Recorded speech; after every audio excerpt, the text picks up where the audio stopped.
خبر شامل کرتے ہیں ساہیوال سے، جہاں سے ہمارے نمائندے عمران کوکھر کی رپورٹ کے مطابق منشیات فروشی کے خلاف آج ایک شاندار ریلی نکالی گئی، جس میں کثیر تعداد میں عوام نے شرکت کی۔ ریلی 9/187 سے شروع ہوئی، جو کہ 9/186 سے ہوتی ہوئی ہڑپہ اسٹیشن میں اختتام پذیر ہوئی۔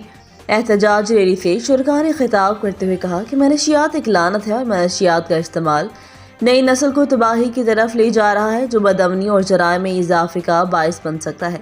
پولیس اور ضلعی انتظامیہ سے فوری منشیات فروشوں کے خلاف کارروائی کا مطالبہ کرتے ہیں۔ تفصیلات کے مطابق سنی خان، سمر وٹو، ایڈوکیٹ رانا تنویر خان، سابقہ ناظم ہڑپہ اور دیگر مقررین نے خطاب کرتے ہوئے کہا، اس موذی لعنت کی وجہ سے آئے روز علاقے میں نوجوان نسل کی خودکشی، ڈاکے اور دیگر واردات رونما ہو چکی، جو کہ معاشرے میں بسنے والے لوگوں کے لیے باعث تشویش ہے۔ اس موذی لعنت سے نجات دلانے کے لیے سب سے بڑی ذمہ داری والدین پر عائد ہوتی ہے کہ وہ اپنی بچوں پر کڑی نظر رکھیں۔